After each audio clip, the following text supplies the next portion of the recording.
கரூர் மாநகராட்சி பகுதிகளில் சீரான குடிநீர் விநியோகத்திற்காக 118 கோடி ரூபாய் மதிப்பீட்டில் பணிகள் நடைபெற்று வருவதாக அமைச்சர் செந்தில் பாலாஜி தெரிவித்துள்ளார். கரூர் மாநகராட்சிக்கு உட்பட்ட பகுதிகளில் குடிநீர் விநியோகத்திற்காக கட்டளை காவிரி ஆற்றுப் பகுதியில் 2 கோடி ரூபாய் மதிப்பீட்டில் குடிநீர் திட்டத்தை மேம்படுத்தும் பணிகளை அமைச்சர் செந்தில் பாலாஜி தொடங்கி வைத்தார்.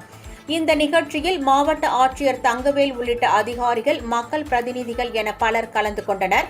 பின்னர் செய்தியாளர்களிடம் பேசிய அமைச்சர் செந்தில் பாலாஜி, கரூர் மாநகராட்சிக்கு சீரான குடிநீர் விநியோகத்திற்காக 118 கோடி ரூபாய் மதிப்பீட்டில் பணிகள் நடைபெற்று வருவதாகவும், இந்த பணிகள் நிறைவடைந்ததும் தற்போது 9 நாட்களுக்கு ஒருமுறை வழங்கப்படும் குடிநீர் 3 நாட்களுக்கு ஒருமுறை வழங்கப்படும் எனவும் தெரிவித்தார்.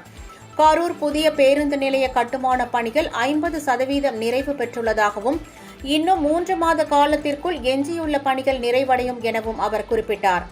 அமித்ஷா சென்னை வந்தது குறித்து அதிமுக கூட்டணி குறித்து செய்தியாளர்கள் எழுப்பிய கேள்விக்கு அரசு நிகழ்ச்சியில் அரசியல் பேசக்கூடாது என்று அமைச்சர் பதிலளித்தார். கரூர் மாநகராட்சிக்குட்பட்ட பகுதிகளில் புதிய குடிநீர் திட்டப் பணிகள், தார் சாலை அமைத்தல், சாக்கடை அமைத்தல் உள்ளிட்ட பல்வேறு பணிகளுக்கு தொடர்ந்து நிதிகளை மாண்பு முதலமைச்சர்கள் வழங்கி வருகின்றார்கள். நடந்து கொண்டிருக்கின்ற சட்டமன்றத்தினுடைய கூட்டத்தொடரில் நகராட்சி நிர்வாகத்துறையின் சார்பில் 92 கோடி ரூபாய் மதிப்பிலான குடிநீர் திட்டப் பணிகளுக்காக அறிவிப்பு வெளியிடப்பட்டிருக்கின்றன. விரைவில் அதற்கான பணிகளை தொடங்குவதற்கு தயாராகி வருகின்றோம்.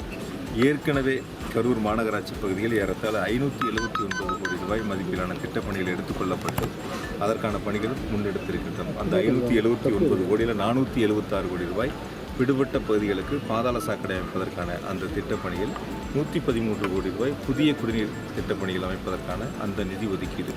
இந்த பணிகளோடு சேர்த்து இன்று நாம் காலை தொடங்கி இப்பொழுது வரை ஏறத்தாழ 5 கோடி ரூபாய் மதிப்பிலான ஏற்கனவே செயல்படுத்தப்பட்டு வருகின்ற குடிநீர் திட்டப்பணிகளை மேம்படுத்துவதற்கான பணிகளை இன்று தொடங்கி வைத்திருக்கின்றோம். குறிப்பாக கரூர் மாநகராட்சி 7 நாட்கள் தொடங்கி 9 நாட்கள் வரை குடிநீர் விநியோகம் செய்யப்பட்டு வருகின்றன. குறிப்பாக 34 MLD தண்ணீர் ஒரு நாளைக்கு எடுக்கப்பட்டு வருகின்றன. இந்த 5 கோடி ரூபாய் மதிப்பிலான பணிகள், புதிய மோட்டார் மாற்றுதல் மற்றும் பைப் லைன் போன்ற பல்வேறு மேம்பாட்டு பணிகள் முடிக்கப்பட்ட பிறகு 3 நாட்களுக்கு ஒரு முறை சீரான குடிநீர் விநியோகம் செய்வதற்கான நடவடிக்கை எடுக்கப்பட்டிருக்கிறது. இப்போது எடுக்கிறது 34 MLD எடுக்கிறோம். இந்த பணிகள் முடிஞ்சால் 43 MLD எடுப்பதற்கு வாய்ப்பு இருக்கிறது. அதற்கான பணிகளை தான் இன்று நாம் தொடங்கி வைத்திருக்கிறோம். 5 கோடி ரூபாய்